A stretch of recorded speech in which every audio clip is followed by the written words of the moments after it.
زیادہ تر امیر ملکوں میں لگایا تھا۔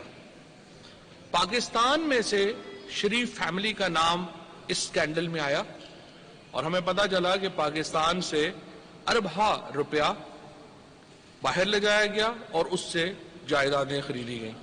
لہٰذا اس وقت تک ہمیں معلوم ہے کہ 4 اپارٹمنٹس نواز شریف صاحب کے ماربل آرچ میں ہیں۔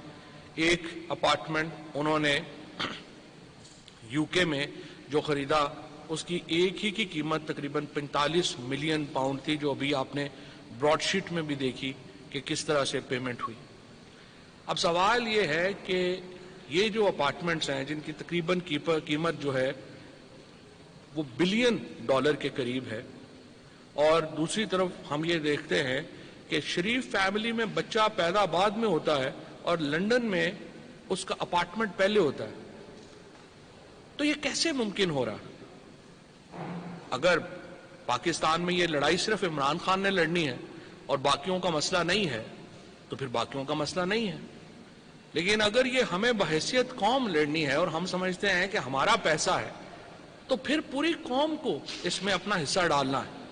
اور جب میں پوری قوم کہہ رہا ہوں تو اس میں عدالتیں بھی شامل ہیں، اس میں ہماری پروسیکیوشن کے ادارے بھی شامل ہیں۔ ہم نے ایک سیاسی جماعت کی حیثیت سے اپنا فرض ادا کیا ہے۔ ہم نے ایک ایسے وقت میں عمران خان نے کرپشن کے خلاف نیریٹو بنایا، بیانیہ بنایا، جب پاکستان میں کرپشن کے خلاف بیانیہ کوئی تھا ہی نہیں۔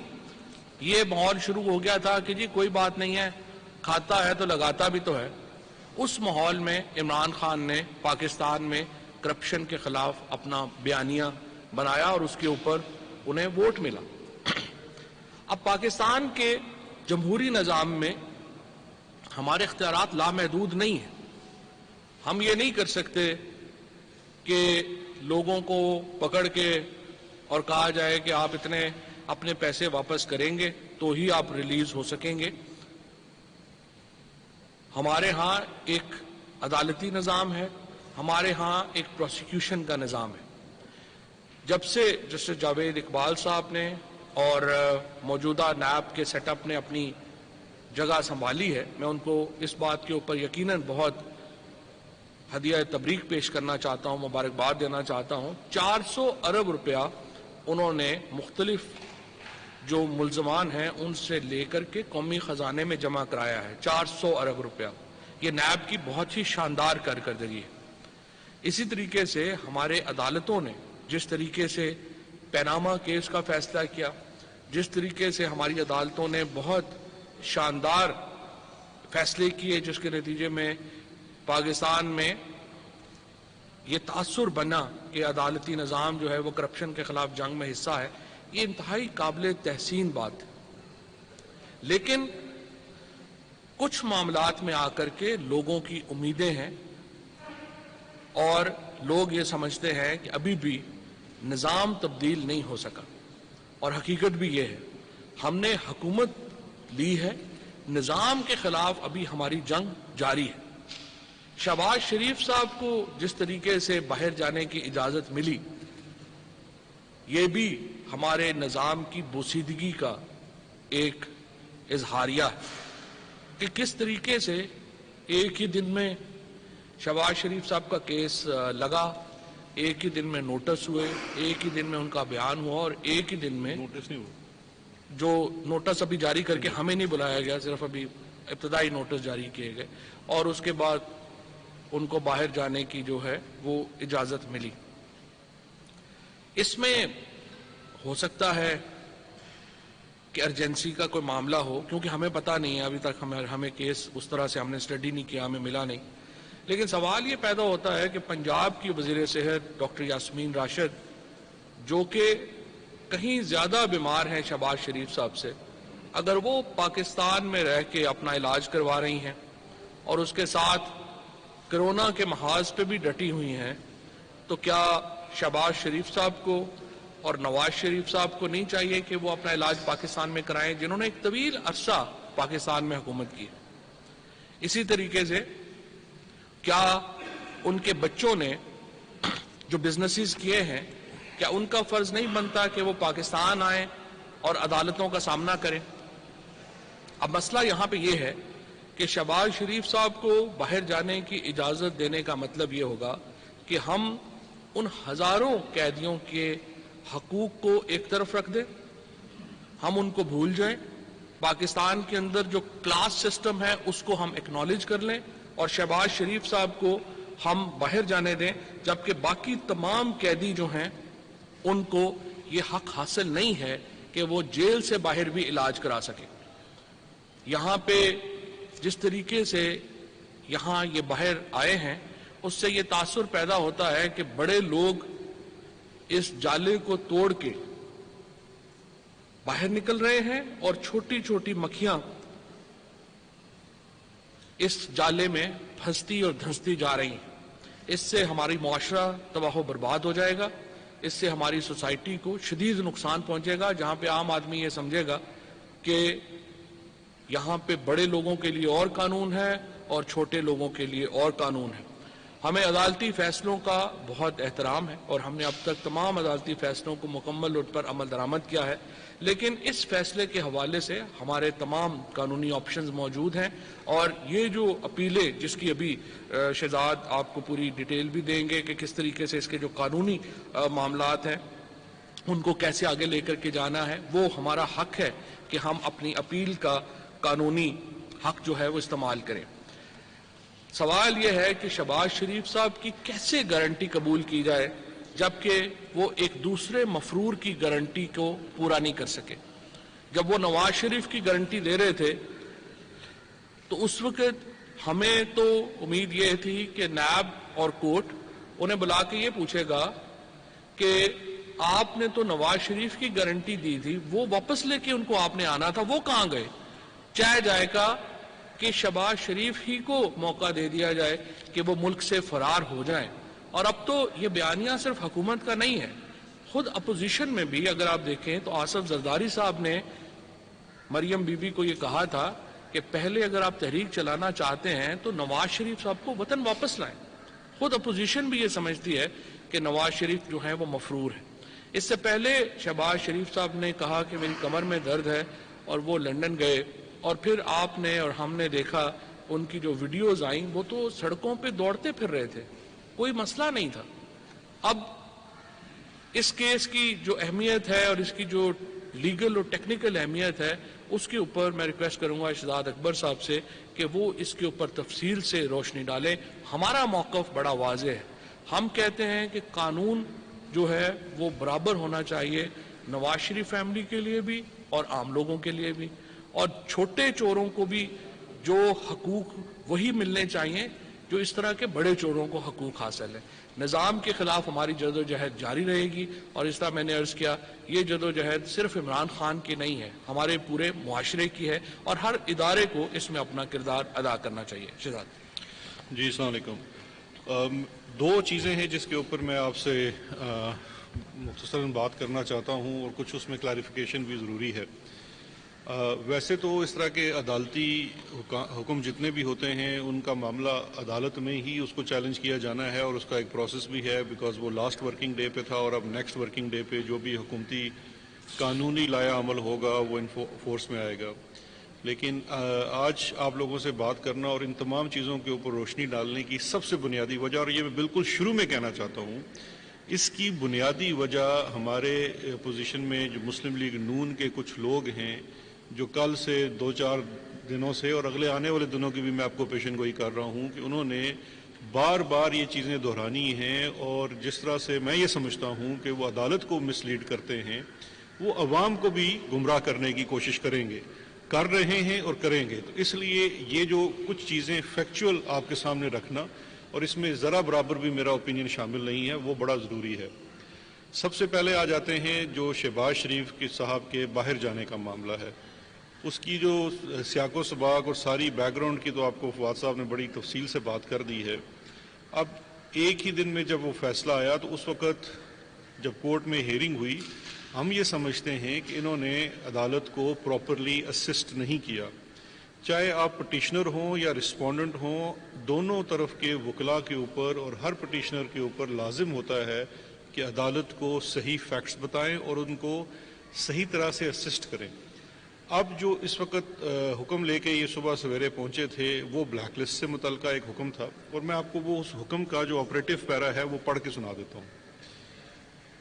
اس میں لکھا ہے keeping in view the past conduct and travel history the fact that name of the petitioner is not in the exit control list at the moment the name of petitioner in black list if already placed will not stop the petitioner from one time visit to UK. آگے date لکھی ہوئی ہے. اب عرض یہ ہے کہ جو عدالتی حکم ہے وہ لیٹر اینڈ اسپرٹ میں تو بلیک لسٹ کا ہے. مختلف تحقیقاتی اداروں نے مختلف کیسز کے اندر ان کا نام PNIL ایک لسٹ ہے جو کل ان کی میں حیرت ہوتی ہے کہ ذاتی ملازموں کو وکیل کے طور پہ پیش کر دیتے ہیں. وہ ایک عطا تارڑ صاحب ہیں جو ان کے PSO تھے، وہاں سے اٹھ کے اب اپنے آپ کو کہتے ہیں میں وکیل ہوں. پتہ نہیں مجھے تو کیسے وہ وکیل ہیں. انہوں نے کل PNIL کا ایک نیا پتہ نہیں نام بتایا تھا، person not in the list.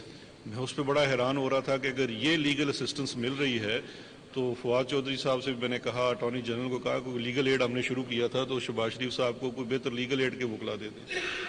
یہ personal not in the list نہیں ہے، یہ پروویژنل نیشنل آئیڈینٹیفیکیشن لسٹ ہے.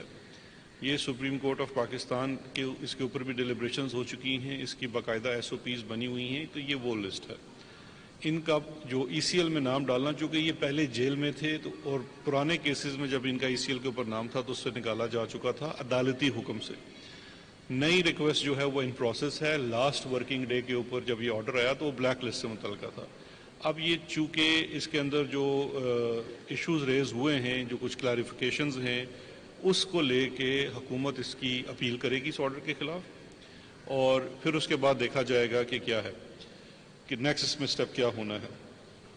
اب دوسرا اس کے اندر جو جانے کا تو معاملہ مجھے نہیں سمجھ آتی، کیونکہ عدالت کے سامنے حکومت بھی اپنا موقف لے کے جائے گی، اور جو تحقیقاتی ادارے جن کو یہ مطلوب ہیں، اور پھر اس کے ساتھ ساتھ وہ فیکٹ جو فواد نے ذکر کیا کہ یہ آلریڈی مفرور ہیں. اور کل سے ایک بڑی بات کی جا رہی ہے کہ جیسے عدالتی حکام کی ہم کوئی حکم کی حکومت کو کوئی عزت نہیں ہے.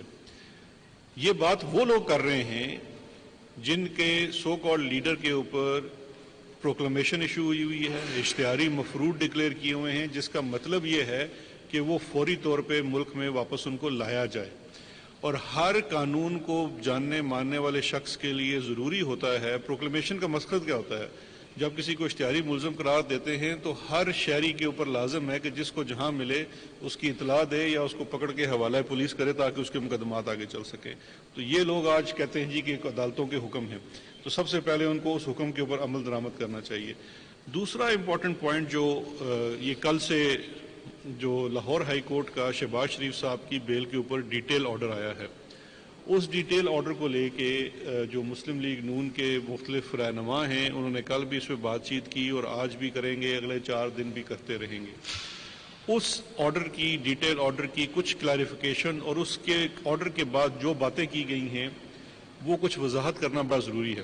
ایک بات یہ کی جاتی ہے، پہلے میں جنرل بات کر دیتا ہوں پھر میں آرڈر کے اندر آ جاتا ہوں تاکہ اس آرڈر کو سمجھ بھی لیا جائے کہ بیل کا آرڈر کہتا کیا ہے اور بیل کا آرڈر کا امپیکٹ کیا ہے.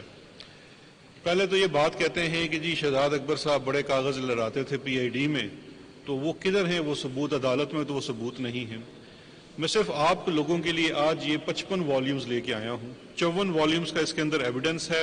فرسٹ والیوم اس کا ریفرنس اور انویسٹیگیشن رپورٹ ہے، یہ آپ کے سامنے موجود ہے. یہ اکاؤنٹیبلٹی کورٹ لاہور میں یہ ایویڈنس ہے جس میں سے آئی تھنک اس وقت 12 یا 13 گواہ ہو چکے ہیں اور عید کے فوراً بعد ٹرائل آگے چلے گا اور 100 کے زائد اس کے اندر گواہان ہیں، کیونکہ اس کیس کے اندر کافی زیادہ ڈاکومنٹری ایویڈنس ہے جو سارے کا سارا پروڈیوس ہونا ہے عدالت میں.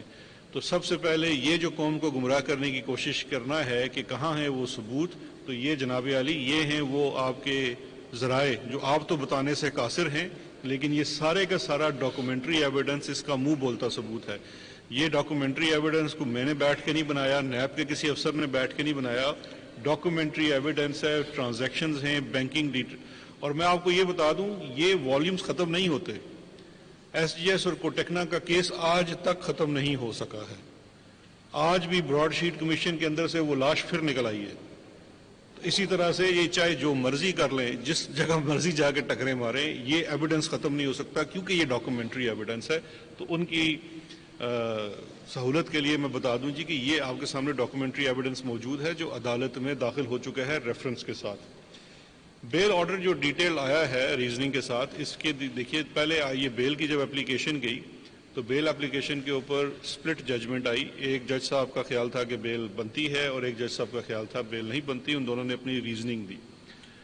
اس کے بعد یہ معاملہ گیا 3 ججز کے پاس لاہور ہائی کورٹ کے. ان 3 ججز نے اپنا ڈیٹیل آرڈر جاری کیا ہے اور اس ڈیٹیل آرڈر کے مطابق انہوں نے، میں اگر آپ کو مختصراً بتا دوں کہ 3 گراؤنڈز فارمولیٹ کیے. اچھا، یہ 3 گراؤنڈز فارمولیٹ کرنے سے پہلے میں آپ کو ایک عرض کرنا چاہتا ہوں بیل آرڈرز کے لیے، اور یہ میری ذاتی رائے نہیں ہے، یہ سپریم کورٹ آف پاکستان کے 5 ممبرز بینچ کا ایک فیصلہ ہے بیل کے اوپر کہ بیل آرڈر میں کیا بات ہو سکتی ہے اور کیا بات نہیں ہو سکتی. اور سپریم کورٹ آف پاکستان کا وہ جو فیصلہ ہے وہ جو پرنسپلز ہیں انصاف کے، ان کو سامنے رکھتے ہوئے وہ فیصلہ کیا گیا ہے. یہ فیصلہ ہے PLD 2019 سپریم کورٹ 445. یہ اس کی سائٹیشن ہے. یہ نواز شریف صاحب کے کیس کے اندر ہی جاری ہوا تھا. اس کے اندر بیل کے جب فیصلہ لکھا جاتا ہے ڈیٹیل، تو ایک پرنسپل لے ڈاؤن ہے جو آلریڈی ایگزسٹنگ ہے. اس فیصلے میں یہ ری ایٹریٹ ہوا، یعنی کہ دوبارہ سے سپریم کورٹ نے یاد دلایا تمام کورٹس کو کہ جب آپ نے بیل کا آرڈر لکھنا ہے تو اس کا پرنسپل آپ کے سامنے کیا ہونا چاہیے. میں صرف 2 چیزیں آپ کو عرض کرنا چاہوں گا. ایک انہوں نے، اور یہ نیب کے ہی کیس کا ہے، اس میں انہوں نے لکھا کہ جو ججمنٹس ہیں ہائی کورٹ کی، court deprecated the practice of writing lengthy judgments in bail matters and observed that instead of adhering to the guidelines issued and recommendations made by the Supreme Court in case of Muhammad Shakil versus the state regarding shorter format of the order to be passed in matters in bail, High Court impugned judgment relating to bail upon suspension of sentence spanned over 41 pages. اور اگلا principal انہوں نے late down کیا کہ while deciding such an application, merits of the case were not to be adverted or commented upon in any detail. کہ جب آپ بیل کا فیصلہ لکھتے ہیں تو کیس کی ایویڈنس کے اوپر، چونکہ آپ بیل کا فیصلہ لکھ رہے ہیں، ایویڈنس کے اوپر چاہے اس کے حق میں ہو یا اس کے خلاف ہو، آپ کامنٹ نہیں کر سکتے بیکاز وہ اپلیکیبل نہیں ہوتی، وہ پریجوڈیشل ہو جاتی ہے یا پروسیکیوشن کے کیس کے خلاف یا ڈیفنس کے کیس کے خلاف. دونوں صورتوں میں آپ نہیں کرنا. اور یہ ایک لے ڈاؤن پرنسپل ہے، گائیڈ لائن ہے بیل آرڈرز کا کیا. اور یہ چونکہ 41 صفحوں کا ایک بیل آرڈر لکھا گیا تھا، اس کو ڈیٹر کرنے کے لیے سپریم کورٹ نے یہ گائیڈ لائنز دی. یہ آرڈر بھی 40 صفحوں کا ہے which is again a challengeable. This is a ground for appeal. ہم آپ کو بتا رہے ہیں کہ پہلی گراؤنڈ اس کی، اس آرڈر کے لیے یہ گراؤنڈ ہے. اس کے بعد اب بیل آرڈر پہ آ جائیے تو بیل آرڈر کے اندر 3 چیزوں پہ انہوں نے ان کو پوائنٹس کیے کہ جی چونکہ یہ ایک ریفری بینچ تھا جس کے پاس میٹر آیا، 3 انہوں نے کہا ہم نے کوشچنز فریم کیے. پہلا یہ تھا کہ کیا فیکٹس اور میرٹس کے اوپر بیل ہو سکتی ہے. دوسرا پوائنٹ یہ تھا کہ کیا میڈیکل گراؤنڈ اس کیس میں ہے جس پہ بیل ہو سکتی ہے. اور تیسرا گراؤنڈ تھا ڈیلے ان ٹرائل، کیا اس کے اوپر بیل ہو سکتی ہے. اس کے اوپر اس ہائی کورٹ کے جو ڈیٹیل فیصلے کے اندر انہوں نے B اور C جو پوائنٹ ہے، یعنی کہ میڈیکل گراؤنڈ اور ڈیلے ان ٹرائل جو ہے، یعنی کہ ٹرائل کی طوالت ہے، اس کے اوپر اسجد گرال صاحب کے فیصلے سے اگری کیا تینوں ججز نے. یعنی کہ 4 ججز نے یہ کہہ دیا کہ نہ ہی اس کیس میں کوئی میڈیکل گراؤنڈ، اور یہ بڑا امپورٹنٹ پوائنٹ ہے سمجھنے کے لیے کہ اس کیس میں نہ ہی کوئی میڈیکل گراؤنڈ ہے اور نہ ہی مقدمے کی جو طوالت ہے اس کی وجہ سے بیل ہونی چاہیے. اب یہاں 2 سوال پیدا ہوتے ہیں جو کہ آف کورس اپروپریٹ فورم ہے، اس میں اپیل ہونی چاہیے اور وہ اپیل کریں. پہلا یہ ہے کہ اگر میڈیکل گراؤنڈ نہیں ہے تو جو اب شہباز شریف کو انہوں نے سہولت لینے کی کوشش کی میڈیکل گراؤنڈ میں پاکستان سے باہر جانے کی، اور میڈیکل گراؤنڈ اور میڈیکل چیک اپ کے لیے ان کو اجازت دی گئی، تو یہ 2 فیصلوں میں کانٹراڈکشن آ گیا. اس لیے اس فیصلے میں اپیل ہونی چاہیے. اور وہ 4 ججز نے کہا کہ میڈیکل گراؤنڈ نہیں ہے. اب سنگل جج بینچ کہہ رہا ہے کہ یہ جا سکتے ہیں میڈیکل کے لیے. تو یہ کلیئر کانٹراڈکشن ہے. Same accused and similar matter. تو this is a first and very fair ground for appeal جس کو لے کے آگے جانا پڑے گا. دوسرا یہ کہا گیا کہ مقدمے میں طوالت کی وجہ سے بیل نہیں ہو سکتی. اچھا، چونکہ اس میں ہم اپیل کی بات کر رہے ہیں تو اپیل کے لیے یہ بھی گراؤنڈ بڑا ویلڈ ہے، کیونکہ اسی کیس میں جو دوسرے کو اکیوزڈ ہیں حمزہ شہباز، ان کو ہارڈ شپ اور مقدمے کی طوالت کی وجہ سے بیل دی گئی. سو یہ ایک اور کانٹرڈکشن ہے جس کے اوپر اپیل بنتی ہے. اب ہم آ جاتے ہیں اس کیس کے اندر انہوں نے، جب باہر چلے جائیں گے تو اور یہ بھی بڑا امپورٹنٹ پوائنٹ ہے کہ جب اگر یہ ملک سے باہر چلے جاتے ہیں تو ایبسنس میں کسی اکیوز کے خلاف ٹرائل پروسیڈ نہیں کر سکتا. یہ باہر چلے جائیں گے تو باقی جو اس کیس کے اندر 14 ملزمان ہیں ان کا حق بھی مارا جاتا ہے کیونکہ ان کا مقدمہ چل نہیں سکے گا.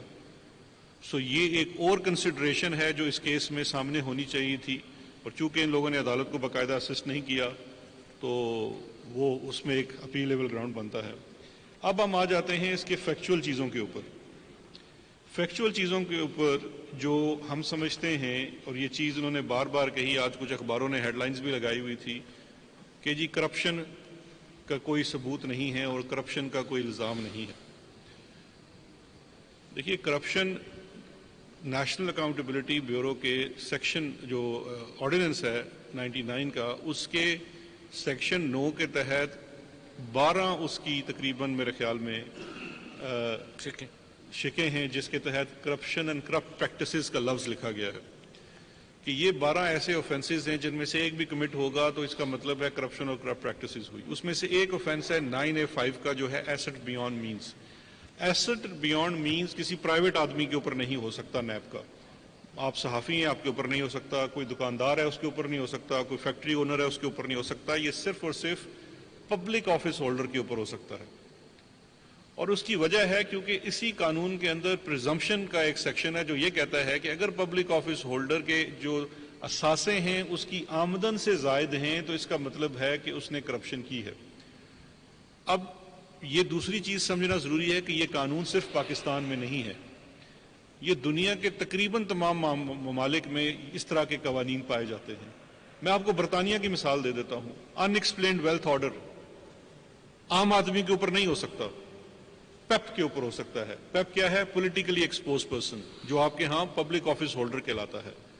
تو یہ سمجھنا بڑا ضروری ہے کہ کرپشن صرف اس صورت میں نہیں ثابت ہوتی کہ آپ کسی سے نوٹ لیتے ہوئے پکڑے جائیں.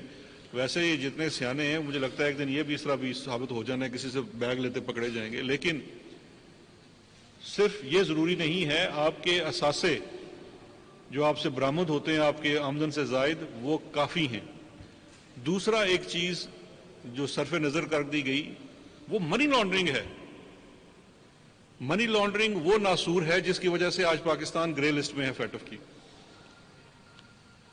اس کو بھی صرف نظر کر دیا گیا. ان کے اوپر منی لانڈرنگ کے الزامات ہیں اور یہ اس گروہ کے سرغنہ قرار پائے ہیں اس کیس کے مطابق جس نے منی لانڈرنگ کی. اب آ جاتے ہیں اس کے اندر جو ان کی ججمنٹ کے اندر کچھ چیزیں ہیں جو میں سمجھتا ہوں صرف نظر ہوئی اور اس کے اوپر اپیل بنتی ہے اور نیب کو اس میں ضرور اپیل کرنی چاہیے. ایک یہ گراؤنڈ لکھا ہوا ہے اور اس کے اوپر بہت زیادہ بات کی جائے گی جی کہ نیب نے کہا ہے کہ شہباز شریف کا کوئی ڈائریکٹ لنک نہیں ہے، کسی بھی ٹی ٹی کے ساتھ کوئی ڈائریکٹ لنک نہیں ہے. یہ جی ہائی کورٹ کے فیصلے نے کہہ دیا. پہلی بات میں نے بتا دی کہ یہ بیل آرڈر ہے. دوسرا، نیب کا اگر آپ والیوم 1 میں ریفرنس دیکھیں اور آئی او رپورٹ دیکھیں تو نیب کا کیس کیا ہے کہ شہباز شریف کے ایسٹس میں جو اضافہ ہوتا ہے وہ اس کے خاندان کو ملنے والی جعلی ٹی ٹیز کے تھرو ہوتا ہے جس کو شہباز شریف خود ڈائریکٹلی استعمال کرتا ہے. اور وہ سارے اثاثے استعمال ہوتے ہیں ان کی پہلی جو زوجہ ہیں نصرت شہباز ان کے اکاؤنٹ سے. اور کچھ ایسے انسیڈنٹس ہیں جو اس آرڈر میں نہیں لکھے گئے لیکن میں آپ کو ان کا حوالہ دینا بڑا ضروری سمجھتا ہوں کہ آئی او رپورٹ میں اور ان 55 والیومز میں اس کا ایویڈنس ہے جو کورٹ میں کچھ پروڈیوس ہو چکا ہے اور باقی پروڈیوس ہونا باقی ہے. اس میں سے سب سے پہلے ضروری یہ ہے ڈائریکٹ ٹرانسفر ہے 4.9 ملین کا اگست 2008 میں نصرت شہباز سے شہباز شریف کے اکاؤنٹ میں ان کے پرسنل یوز کے لیے. جو ٹوٹا لینڈ کروزر ہے شہباز شریف صاحب نے جو انہوں نے امپورٹ کی تھی اس کی ڈیوٹی پے کی، اور یہ صفحہ نمبر 150 ہے آئی او رپورٹ کا، صفحہ نمبر 150 ہے، اس کے اندر یہ واضح طور کے اوپر ڈیٹس کے ساتھ اور پوری چیز دی گئی ہے اور ساتھ اس کے ایویڈنس لگا ہوا ہے۔ معاملہ بڑا سمپل سا ہے، آپ اگر سمجھتے ہیں آپ فیصلہ کر لیجئے۔ دوسرے ملکوں میں جیوری ٹرائل ہوتا ہے جو فیکٹس کے اوپر فیصلہ کرتا ہے، میں آپ کو جیوری بنا دیتا ہوں۔ یہ کہتے ہیں شہباز شریف نے ڈائریکٹ پیسے وصول نہیں کیے اپنے اکاؤنٹ میں، کیا یہ ضروری ہے کہ اس کے اپنے اکاؤنٹ میں ڈائریکٹ آئے ہوں؟ میں نے کسٹم ڈیوٹی دینی ہے اپنی گاڑی کی، میری بیوی کے اکاؤنٹ میں اسی دن سیم ڈیٹ، تاریخ بھی مینشن ہے اگست کی 2008 کی، 4.9 ملین ہی آتا ہے ٹی ٹی کی صورت میں، جو کہ جعلی ٹی ٹی ہے، اور اسی دن اس کے اکاؤنٹ سے میرے اکاؤنٹ میں آتا ہے اور میں کسٹم ڈیوٹی ادا کرتا ہوں۔ اب مجھے بتائیے میرے بھائی، یہ اتنا کنیکشن کافی ہے یا اس سے زیادہ کوئی تارے لگا کے کنیکشن ثابت کرے؟ یہ ایک پہلی سی چیز جو بڑی امپورٹنٹ ہے جو صرف نظر ہو گئی۔ دوسرا ایک اور انسیڈنٹ ہے صفحہ نمبر 53 آئی او رپورٹ کے، اس میں یہ کہا گیا ہے جی یہ نصرت شہباز ڈیپینڈنٹ نہیں ہے۔ نصرت شہباز ٹیکس ڈکلیریشن میں بتاتی ہیں میری آمدن تو ادھر سے آ رہی ہے ساری۔ ایک انہوں نے 810 کنال ڈفرنٹ موزاز میں تحصیل چونیا اور فیروز والا میں گفٹ شو کی ہوئی ہے کہ جی مجھے گفٹ ملی ہوئی ہے شوہر کی طرف سے، کہتے ہیں کنیکشن نہیں ہے، وہ انڈیپینڈنٹ ہے۔ وہ زمین آج بھی آئی او رپورٹ میں صفحہ 53 پہ لکھا ہوا ہے کہ وہ زمین آج بھی شہباز شریف کے نام پہ ہے، ٹرانسفر ہی نہیں ہوئی۔ ایف بی آر کے ریکارڈ میں انہوں نے اپنی دکھائی ہوئی ہے نصرت شہباز صاحبہ نے، اور آگے سے شہباز شریف صاحب کے نام پہ ابھی بھی آج موجود ہے ریونیو کے ریکارڈ کے مطابق، اور یہ بھی نیب کے ریفرنس کا اور والیوم کا حصہ ہے۔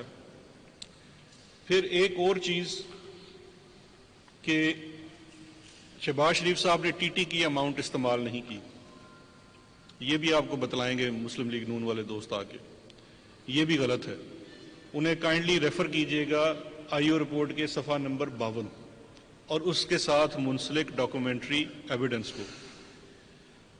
2015 اور 16 کے دوران 3 پراپرٹیز ایکوائر کی گئی شہباز شریف صاحب کی جو وائف ہیں تیمینہ دورانی صاحبہ کے نام، جن میں سے ایک ہے house number 87 block A phase 5 D H A Lahore میں، 24 ملین اس کی قیمت دکھائی گئی۔ دوسرا ہے ہاؤس ایٹ وسپرنگ پائن موزہ مکھنیال، 14.7 ملین، یہ اسلام آباد میں۔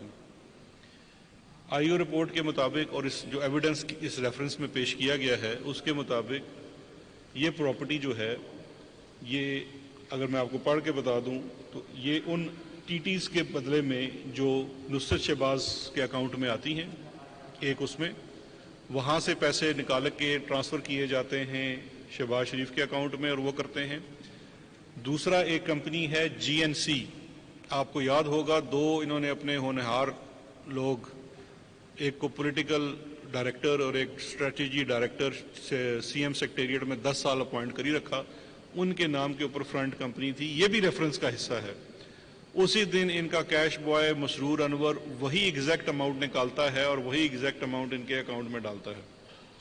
اب ان کا لنک کیسے اسٹیبلش ہوتا ہے کہ شہباز شریف صاحب کے علاوہ تیمینہ دورانی صاحبہ بھی یہ ظاہر کرتی ہیں اپنے ٹیکس ریٹرنز میں کہ یہ پراپرٹی مجھے شہباز شریف نے گفٹ کی ہے۔ جب سورس آف انکم آپ نے بتانا ہے تو گفٹ فرام مائی ہسبینڈ، وہ گفٹ فرام میرے ہسبینڈ آ گیا اور ہسبینڈ نے جو پیسے ڈالے وہ ٹی ٹی والے پیسے اس کے اندر ڈالے۔ سو یہ ایک اور چیز ہے جو آئی او رپورٹ کے اندر موجود ہے، لیکن یہ کہیں گے جی کہ اس کے اندر کوئی ڈائریکٹ لنک نہیں اسٹیبلش کیا گیا۔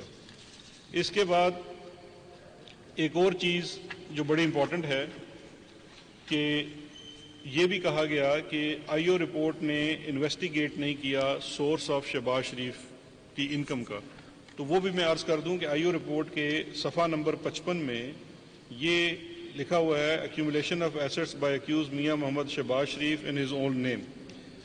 یہ واضح طور پہ اس چیز کا ثبوت ہے کہ یہ سارے کانٹرڈکشنز موجود ہیں، یہ ایک اپیلیبل آرڈر ہے، اس کے اوپر ان کو اپیل کرنی چاہیے، اور بڑے واضح اس کے اندر پرنسپلز موجود ہیں، اور جتنی اس کے اندر یہ لینتھی ججمنٹ ہے یہ بھی سپریم کورٹ کے جو پرنسپلز لیڈ ڈاؤن ہیں ان کے خلاف ہے۔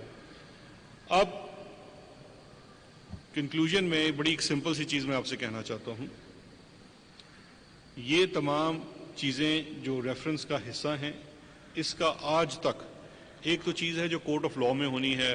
آنریبل لاہور ہائی کورٹ کا ایک ڈیسیجن آیا, اس کے اوپر اپیل ہوگی, انشاءاللہ وہ چیزیں ساری کھل کے سامنے آ جائیں گی, اور یہ بیل آرڈر ہے, یہ سارا کیس چلنا ہے. آج دن تک ایک تو ہو گیا نا کورٹ آف لاء, ایک ہے کورٹ آف پبلک اوپینین, عوام کی کورٹ. آپ پرائیویٹ شخص نہیں ہیں, آپ سیاسی شخص ہیں. آج تک نہ ان کے بڑے بھائی نواز شریف نے وہ ذرائع بتائے کہ لندن کے فلیٹس کہاں سے خریدے گئے تھے. میں کہتا ہوں ایک لمحے کے لیے چھوڑ دیں, 90s میں خریدے انہوں نے, پوری دنیا جانتی ہے. آپ میں سے بہت صحافی سینئر لوگ جانتے ہیں, وہ نواز شریف صاحب کو انٹرویو کرتے ہیں لندن میں 90s میں. وہ چھوڑ دیں, آج 2004 میں بتا دیں اس کے ذرائع کہاں سے آئے تھے, کیا ثبوت تھے ان کے پاس. اسی طرح سے شہباز شریف اور ان کے صاحبزادے بتا دیں, مسرور انور, پاپڑ والا, ریڑی والا, فلودے والا, ان سے ان کا کیا تعلق ہے کہ وہ ملینز آف ڈالرز کی ٹی ٹیز ان کے اکاؤنٹ میں بھیج رہے ہیں. وہ شخص جو ان ملکوں میں کبھی گئے نہیں. یہ وہ امپورٹنٹ سوال ہیں جو ان کو اپنے ٹرائل میں تو دینے پڑیں گے, اور ٹرائل کا بھی فیصلہ ہونا باقی ہے, لیکن کورٹ آف پبلک اوپینین میں بھی ان سے پوچھا جانا چاہیے, آج بھی پوچھا جانا چاہیے. جب بھی یہ عوام کے سامنے آئیں تو ان سے پوچھا جائے کہ منظور پاپڑ والے سے آپ کا تعلق کیا ہے, کیونکہ جب تک اس سوال کا یہ جواب نہیں دیں گے کہ منظور پاپڑ والے کی, اور یہ ڈاکومنٹری ایویڈنس ہے, منظور پاپڑ والے کے نام سے اس کے آئی ڈی استعمال ہو کے ان کے بچوں کے اکاؤنٹ میں وہ پیسے آئے ہوئے ہیں جو انہوں نے استعمال کیے ہیں. ان کے بیوی کے اکاؤنٹ سے پیسے نکال کے انہوں نے استعمال کیے ہیں, اپنی گاڑی کی کسٹم ڈیوٹی دی ہے. اس کنیکشن کو یہ کیسے جٹلائیں گے؟ کیا انہوں نے کبھی سوال نہیں کیا کہ یہ کون ہے بھائی منظور, اتنا اچھا آدمی ہے, ہمیں پیسے دیے جا رہا ہے وہ بھی ڈالرز. تو یہ سوال ان کا جواب دینا پڑے گا, اتنی جلدی جان خلاصی نہیں ہوگی. بہت شکریہ. Thank you. جی جناب, مقبول.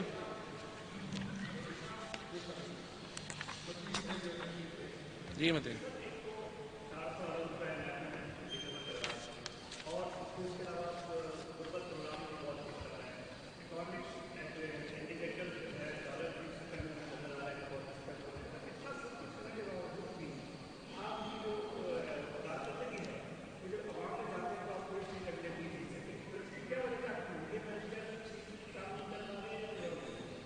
دیکھیے بات یہ ہے کہ یہ جو ابھی پہلی بات تو یہ ہے کہ یہ ضمنی نشستیں ہوئی ہیں جس کے اوپر آپ انتخابات کی بات کر رہے ہیں, یہ زیادہ تر وہ نشستیں تھیں جس کے اوپر پہلے ہی پی ایم ایل این کی یا پیپلز پارٹی یا اپوزیشن پارٹی جو ہے جیتی تھی, سوائے کراچی کی سیٹ کے. لیکن اوور آل ان شاء اللہ تعالیٰ پی ٹی آئی کی ابھی بھی, دیکھیے اس میں تو کوئی شبہ ہی نہیں ہے, پاکستان میں کوئی 1100-1200 نشستوں کے اوپر الیکشنز ہوتے ہیں. پی ٹی آئی کے علاوہ تو کوئی اور جماعت جو ہے وہ پورے ملک گیر الیکشن لڑنے کی صلاحیت ہی نہیں رکھتی. پی ایم ایل این صرف سینٹرل پنجاب کی پارٹی ہے, پیپلز پارٹی صرف انٹیریئر سندھ کی پارٹی ہے, اور سوائے عمران خان کے جس کا ووٹ کوئٹہ میں بھی ہے اور پشاور میں بھی ہے, جن کا ووٹ لاہور میں بھی ہے, کراچی میں بھی ہے, گلگت میں بھی ہے, کشمیر میں بھی ہے. So Imran Khan is the only national leader in Pakistan, باقی سارے تو علاقائی لیڈر ہیں. تو اس لیے انشاءاللہ پی ٹی آئی ہی اس وقت سب سے بڑی پارٹی. جی نسیم.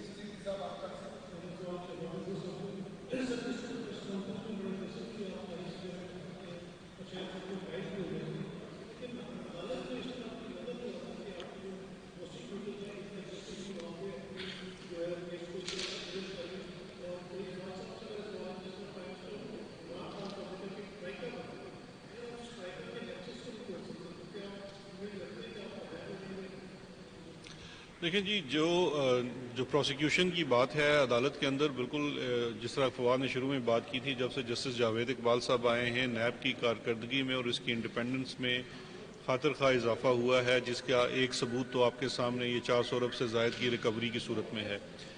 لیگل ٹیم بھی اپنے وسائل کے اندر رہ کے بالکل کام کرتی ہے, اور جہاں تک ممکن ہو سکتا ہے عدالت کو اسسٹ کرتے ہیں. لیکن بات یہ ہے کہ اس کسی بھی کیس کے اندر دیکھیے, جو سب سے بڑی چیز یہ ہے کہ ان تمام کیسز کے اندر جو ثبوت ہے یہ کیوں تھا کہ اسی کیس کے اندر سپریم کورٹ آف پاکستان نے جب وہاں پہ بینچ میں گیا اور حمزہ کی کیل انہوں نے میرٹ کے اوپر ڈسکس کرنے کی کوشش کی, تو کورٹ نے یہ بھی کہا تھا کہ ہمارا سر شرم سے جھک جاتا ہے جب میرٹس پہ جاتے ہیں کہ اس میں کیا کیا آپ کے اوپر ایلیگیشنز ہیں. تو یہ تمام چیزیں سامنے موجود ہیں اور نیب کی جو لیگل ٹیم ہے اس کو اچھی طرح پرسو کر رہی ہے. تو میرا خیال ہے باقی یہ ہے کہ وہ ایک بیل آرڈر ہے. دیکھیے بیل کے اوپر ایک میں بڑی کلیئر بات کرنا چاہتا ہوں. بیل ایک سوابدید ہے عدالت کی. عدالت اگر سمجھتی ہے کسی کو بیل دے دے. عدالت سمجھتی ہے بیل نہیں ہونی چاہیے. جس طرح سے اسی کورٹ نے جب سمجھا کہ بیل کینسل کرنی ہے تو انہوں نے کینسل کر دیا. میرا صرف ایک قانونی نقطہ ہے اور وہ قانونی نقطہ یہ ہے کہ اگر آپ بیل کیس کے اندر میرٹس آف دا کیس کے اوپر کنکلوژنز دیں گے تو اس سے وہ پریجوڈیشل ہوتا ہے فار بوتھ پارٹیز, جس کی قانون ممانعت کرتا ہے. یہ ایک بڑا پوائنٹ ہے جو سمجھنا ضروری ہے.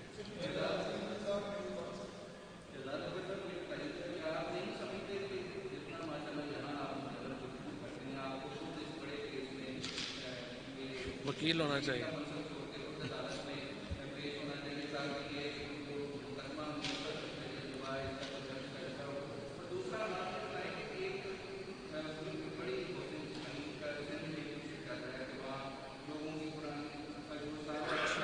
صوبائی معاملہ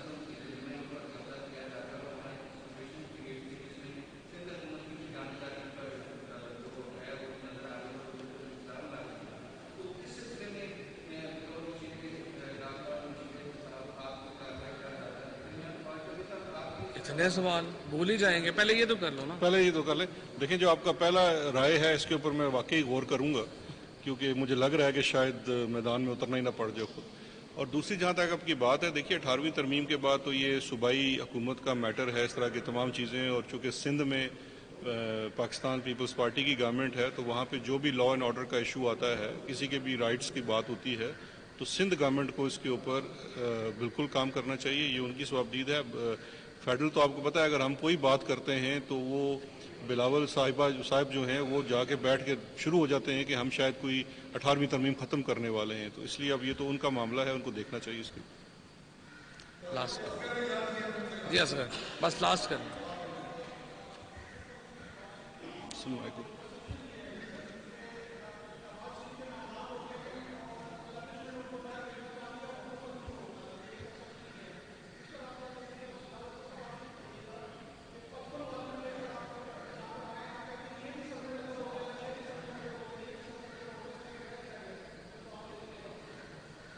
جی پہلی بات تو یہ ہے کہ اسٹیبلشمنٹ کیا ہے.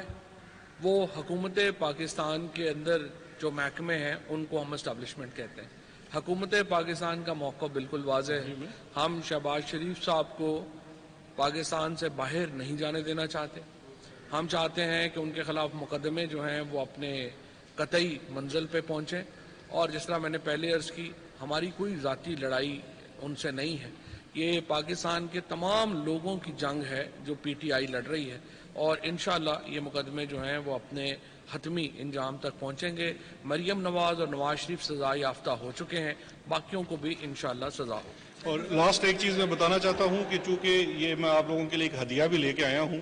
یہ انویسٹیگیشن رپورٹ ہے, یہ خود بھی پڑھیں, باقی دوستوں کو بھی دیں اور مزید کاپیاں کرا کے عوام میں بانٹیں تاکہ شہباز شریف اور ان کے جو سیاہ کارنامے ہیں وہ سب سے آپ شیئر کر سکیں. Thank you. شریف خاندان سے کوئی ذاتی دشمنی نہیں. اپنے دور اقتدار میں شریف خاندان نے اربوں روپے کی منی لانڈرنگ کی اور اسی سے لندن میں فلیٹس اور جائیدادیں بنائیں. نواز شریف کی کرپشن